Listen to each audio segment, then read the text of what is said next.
तुम छोटे से बच्चे हो क्या कि मम्मी पापा की शिकायत दूसरे डैडी जी से करने आए हो? और 26 की उम्र में जिससे तुम बात कर रहे हो वो भी अगर ऐसे ही किसी की शिकायत किसी से कर रहा होता तो आज मैं तुम्हारे सामने बैठा होता। मैं क्यों इस बात पर ध्यान दूं कि तुम्हारे मम्मी पापा तुम्हारी रुचियों को पसंद करते हैं कि नहीं करते हैं? ये उनका मामला है, वो जब शिविर में आएंगे उनसे बात कर लूंगा। तुम अपनी बताओ। मुझे रोकते हैं मतलब। तुम 26 साल के हो, तुम छोटे से बच्चे हो, ऐसे शिकायत कर रहे हो खड़े होकर के।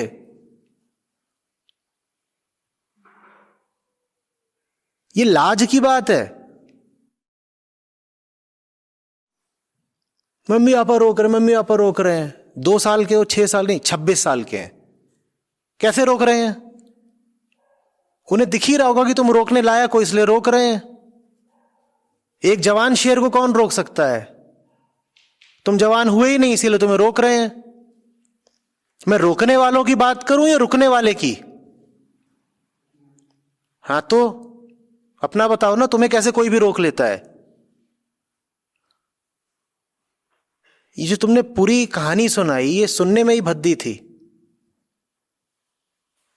ये कहानी 8, 10, 12 साल तक शोभा देती है, उसके बाद नहीं। मैं नौकरी कर रहा हूं, मैं 26 साल का हूं, मैं अध्यात्म की ओर बढ़ रहा हूं, मैं जो भी कुछ कर रहा हूं, मम्मी ने मना कर दिया। आसपास का जो भी मतलब। अरे तो क्यों है तुम्हारे आसपास? और अगर तुम्हारे आसपास भी है तो उसकी हिम्मत कैसे पड़ जाती है तुमसे उल्टी पुल्टी बातें बोलने की? लोग भी ना बंदा देख करके और शक्ल देख कर बोलते हैं।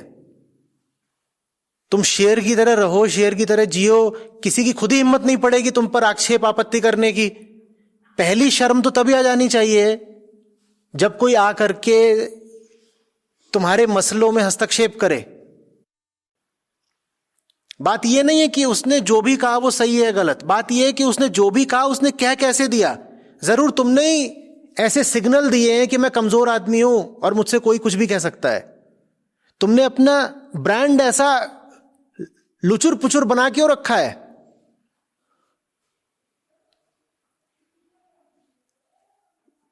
और ऊपर से दूसरों की शिकायत कर रहे हो, फलानों ने आके मेरे साथ बड़ी ज्यादती कर दी। नहीं, उस चीज से मतलब उस चीज से लड़ना कैसे? लड़ने की जरूरत ही नहीं है। तुम्हें ऐसा हो जाना है कि किसी की हिम्मत ही नहीं पड़े तुमसे ये सब बातें बोलने की। देखो, बीमारी भी कमजोर आदमी पर हमला करती है। सबसे पहले यह समझो कि दूसरे तुम में कमजोरी देख रहे हैं ना, इसीलिए तुम पर चढ़ने की कोशिश कर रहे हैं। अगर वो तुम में कमजोरी देखेंगे ही नहीं तो तुम पर चढ़ने की कोशिश भी नहीं करेंगे। और अगर तुम्हारे ही मां बाप हैं और कमजोरी देख रहे हैं तो कमजोरी होगी भी।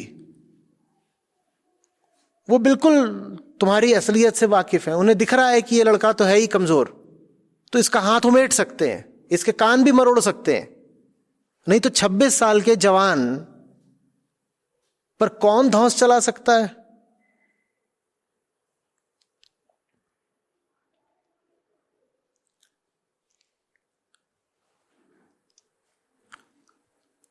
देखो, अध्यात्म ऐसे ही नहीं होता कि हल्की फुल्की चीज है कोई भी कर ले, बैठ के कहीं भजन ही तो गाने हैं, उसके बाद बूंदी के लड्डू खाने हैं।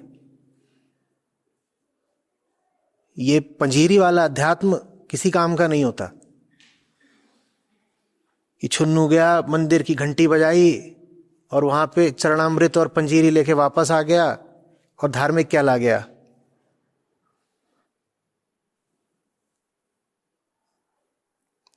जिगर चाहिए, हौसला चाहिए, भीतर जरा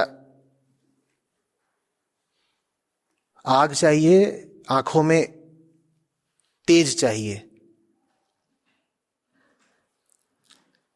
किसी की हिम्मत नहीं होनी चाहिए तुमसे फालतू बात करने की। पहला अपमान तो यही है कि वो ऐसी बात कर कैसे गया।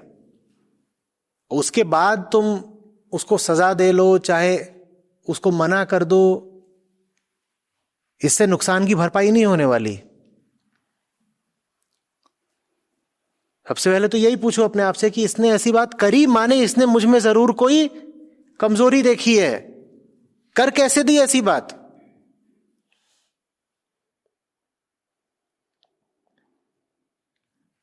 इसीलिए कहा जाता है ना कि महावीर चलते थे तो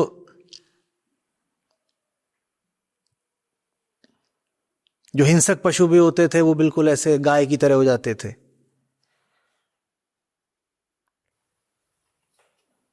जो अपने एकदम निकटतम है, अगर तो कहीं ऐसा मन में आता है कि उनको ठेस नहीं पहुंचानी है या तो बस यही तो कमजोरी है जो उन्होंने देख ली है।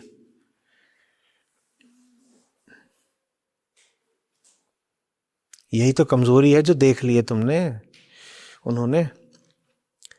अरे किसी अच्छी चीज को ठेस नहीं पहुंचाई जाती भाई।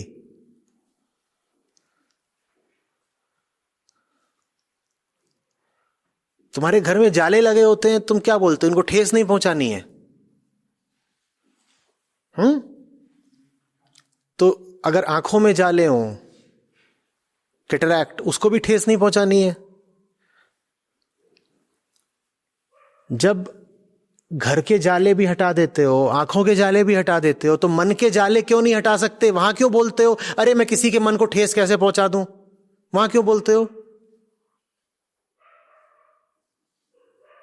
तुम मन को ठेस नहीं पहुंचा रहे, मन के जालों को ठेस पहुंचा रहे हो।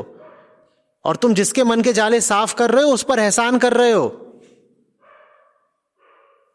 ठसक के साथ करो। इसमें शर्मिंदा होने की क्या बात है कि मैंने फलाने को ठेस पहुंचा दी? सर्जन प्रायश्चित करने गया, क्या मैंने फलाने का पेट फाड़ दिया?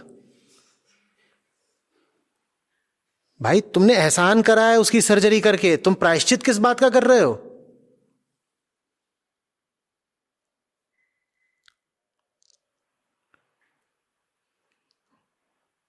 पर फिर वही ना जो कहा, हम यथार्थ में तो जीते ही नहीं है, हम तो आदर्शों और कल्पनाओं में जीते हैं।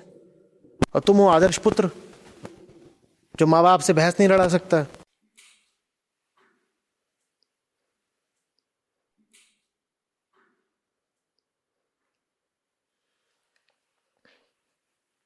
न सच बड़ा है ना आजादी बड़ी है। क्या बड़े हैं? मध्यम वर्गीय संस्कार। और वही है, घर में रामायण महाभारत चलती थी। हाँ, मैं मानता हूँ, मैं डरपोक हूँ कह सकता हूँ।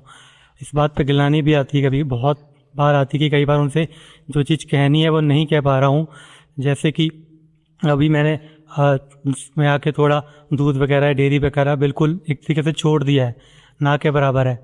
सो कभी कभार उनसे इस बात पे बहस करने को मन चाहता है कि करी जाए, पर वो एक बात पे सुनते ही नहीं है कि मतलब सिर्फ पेरेंट्स को लेकर नहीं है, लाइक किसी से भी डिस्कस करो तो कि ये बात करो से या बात ही मत करो। तो उनसे मेरे काफ़ी लोगों से ऐसे करते करते लाइक सर्कल अब बहुत गिने चुने लोगों का ही हो गया है। मैं खुश भी हूँ उनसे, पर एक गिल्ट की भावना भी आती है कि मैं उनसे क्यों नहीं कह पा रहा जो एकदम जिनको ये करना चाहिए, जो मेरे एकदम निकटता, मैं उनसे क्यों नहीं कह पा रही। नहीं, कहना तुम्हारे हाथ में है, पर मानना या ना मानना उनके हाथ में है, क्योंकि मानने की कीमत देनी पड़ती है भाई। तुम उन्हें कोई चीज दिखा सकते हो और बता सकते हो कि इसकी इतनी कीमत है, पर तुम उनके लिए उस चीज की कीमत खुद तो नहीं अदा कर सकते ना। मम्मी जी चाय नहीं छोड़ना चाहती, तुम उन्हें बार बार बता रहे हो कि दूध पीने में क्रूरता है। अब चाय तो मम्मी जी को ही छोड़नी है, मम्मी जी के लिए तुम थोड़ी छोड़ सकते हो। तुम अपने लिए छोड़ सकते हो, तुमने शायद छोड़ भी दी होगी। हाँ, अब तुम लाख बताते रहो मम्मी जी को कि ये जो दूध निकाला जा रहा है और जो पूरा दुग्ध उद्योग है, ये मांस उद्योग से जुड़ा हुआ है, ये क्रूरता है, क्रूरता है। मम्मी जी को अगर चाय और लस्सी और खीर की लत लगी हुई है तो नहीं छोड़ेंगी। अब तुम क्यों परेशान हो? उनकी करनी उनके साथ। लाइक जैसे मैं कभी कभार दोस्तों के साथ भी कभी बाहर खाने वगैरह पे जाता हूँ तो जो मेरे साथ कुछ वेज दोस्त भी हैं, कुछ नॉन वेज भी हैं, तो अरे दूसरे दोस्त बना लो यार, इसमें क्या इतने परेशान हो रहे हो? नहीं, पर मैं चाहता हूँ कि वो जो उन्हीं को काहे को चाहते हो? दुनिया में 800 करोड़ लोग हैं, उनको क्यों नहीं चाहते? जो एकदम मेरे एकदम आसपास है वो सब तो ये भी तो आसपास बैठे हैं, उनको चाह लो। ही है 5-7 लोग। वो जो आसपास है वो आसपास नहीं है, उनसे तुमको मानसिक सुरक्षा मिलती है। हाँ, तो तुम ये कह रहे हो कि इनको छोड़ना भी ना पड़े, यही सुधर जाए, तो इससे बढ़िया क्या होगा? अब वो हो ही ना सुधरने के लायक तो। और सुधरना या नहीं सुधरना है ये हर व्यक्ति का निजी फैसला होता है, क्योंकि कीमत उसे ही अदा करनी है। फिर बता रहा हूं, उसके लिए, उसके बिहाफ पर तुम कीमत नहीं अदा कर पाओगे, कर सकते ही नहीं। नियम है, चाय उसे ही छोड़नी है, मांस उसे ही छोड़ना है। तुम कैसे छोड़ दोगे उसकी जगह?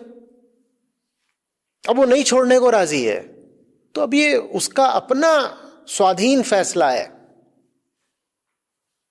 तुम बस ये कर सकते हो कि वो मांस नहीं छोड़ रहा, तुम उसे छोड़ दो।